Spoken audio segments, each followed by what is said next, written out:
आज गुरुपौर्णिमा आहे। खरं तर गुरुंना वय नसतं, असतो तो विचार असतो। मधुकर दास यांनी महाराष्ट्रामध्ये पाण्यावरती प्रचंड मोठं काम केलं। मुख्यमंत्र्यांनी नाना पाटेकरनी, मकरंद अनासपुरे, आमचे गुरुजी विश्वनाथ तोडकर यांनी, बाबा आमटे यांनी, अशा थोर महापुरुषांनी, त्यांना थोर महापुरुष म्हणूच कारण त्यांनी त्या पृथ्वीचं जतन करण्यासाठी काम केलं। त्यांना मधुकरचा हेवा वाटावा, मधुकरला भेटण्याची इच्छा व्हावी, असं काम मधुकरने केलं। आज खरं चिंतन करत होतो की मधुकरच्या प्रतिमेला हार अर्पण करायचा की नाही करायचा। अस्वस्थ वाटणारं मन, बिराजदार सर माझे गुरुजी या ठिकाणी आले, त्यांच्याशी बोललो। अरे म्हणे हे करायला पाहिजे, मी मधुकरचा सत्कार करण्यासाठी आलो आहे आणि मी मधुकरचा सत्कार करू शकतो, तो माझा शिष्य आहे। खऱ्या अर्थाने आता आम्ही जेव्हा चिंतन करत होतो तेव्हा विचार असा केला की खरंच चांगली माणसं अर्ध्यावरती का निघून जातात। मधुकरचं वय 52 वर्ष, छत्रपती शिवाजी महाराजांचं वय 50-52 वर्ष, ज्ञानेश्वरांचं वय 20-22 वर्ष, छत्रपती संभाजी महाराजांचं वय 36-36 वर्ष। अनेक माणसं या जगामध्ये खूप मोठी होऊन गेली, परंतु दुर्दैवाने दुःखाने सांगा वाटतं की अशा थोर महापुरुषांना दिवस कमी मिळाले। कदाचित 50-60 वर्ष जगले असते तर या पृथ्वीवरती त्यांच्या विचाराचा विजय झाला असता। आज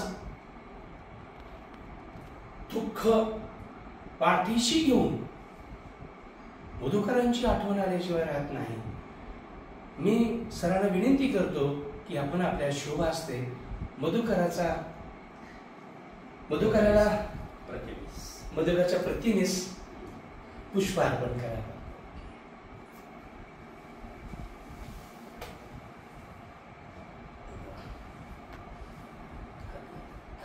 फोटो काढेपर्यंत नाही,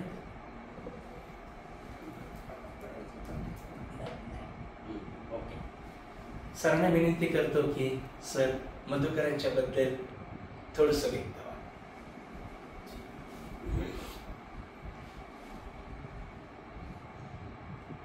माझ्या नजरेतला मधुकर, मधूचं मूल्यमापन करत असताना मधू परिस्थितीशी जन्मल्यापासून 2 हात करत करत जगण्याचं धगधगतं रसायन ठेचा खात खात उभं कसं राहायचं हे मधूच्या शैक्षणिक महाविद्यालयीन परिस्थितीकडे पाहत असताना मधूची जडणघडण अत्यंत जवळून आम्हाला निहाळता आली।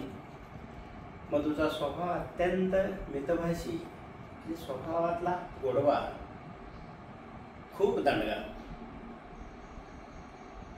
मधूच्या सोबत काम करणाऱ्या सोबत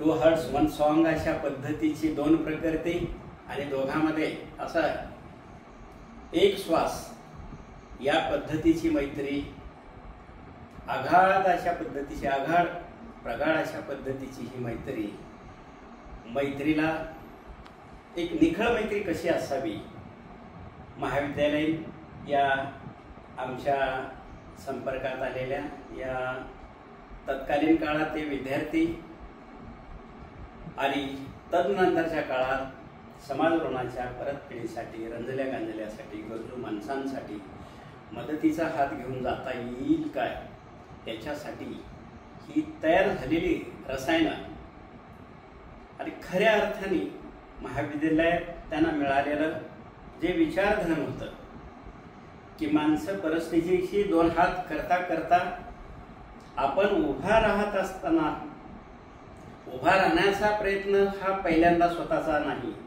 तर समोरच्याला कसं उभा करता येईल त्याचं सात्विक समाधान जेव्हा आपणाला मिळेल त्यावेळेस त्याचा परतावा आपणाला काम करणाऱ्या माणसाला मिळतो. असे 2 महान हिरे महाविद्यालयाच्या आमच्या कुशीत आमच्या नजरेत तयार झाली आणि महाविद्यालयातून विद्यार्जन करत असताना त्यांना जे काही आमचे विचार धन देता आले, त्यांच्या आयुष्यभराला उभारी देणारी विचारधारा पुरून उरेल आणि त्यामधून नव विचारांची मांडणी या ठिकाणी खांद्यावर अशा पद्धतीचं ओझं समाज ऋणाचं घेऊन ही युवा जोडी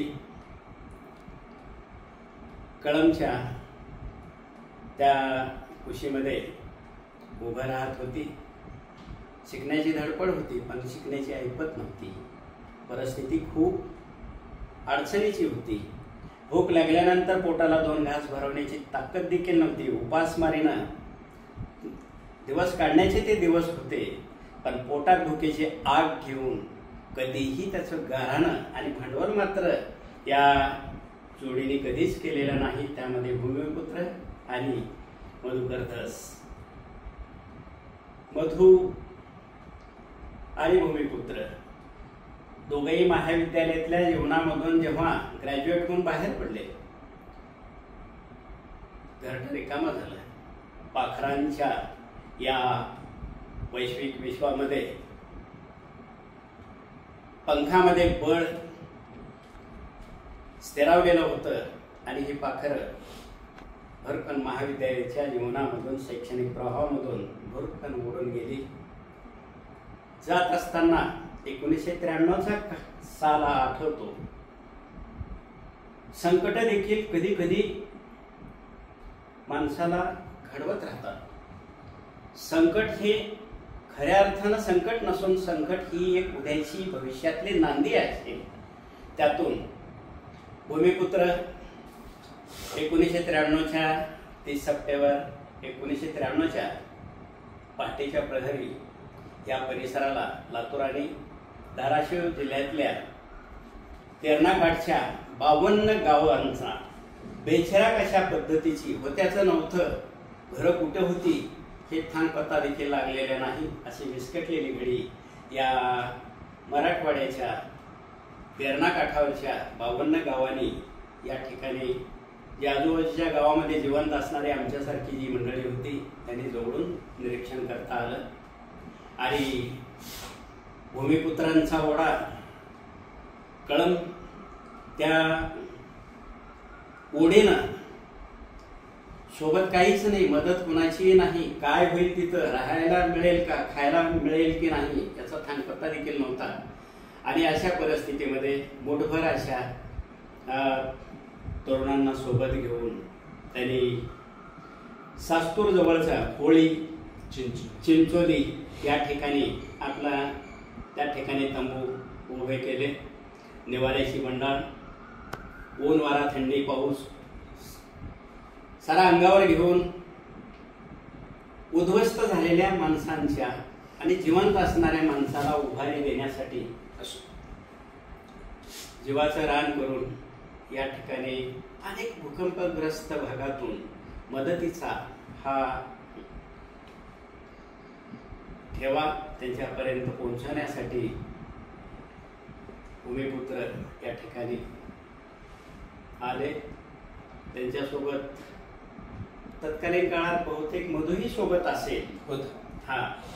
आणि त्यानंतर मधल्या काळामध्ये बराचसा आमचाही गॅप पडलेला होता, परंतु भूमिपुत्रांच्या या कार्यांचं कार्यक्षेत्र येता जाता माझ्या जन्मभूमीच्या जवळ भूमिपुत्र असल्यामुळे आम्हाला भूमिपुत्रांच्या ओढीनं त्याची भेट घेतल्याशिवाय कसं चाललंय, काय नाही, बरं आहे का, ठीक आहे का, हे विचारपूस केल्याशिवाय आमचा पुढे पाऊल पडत नव्हतं.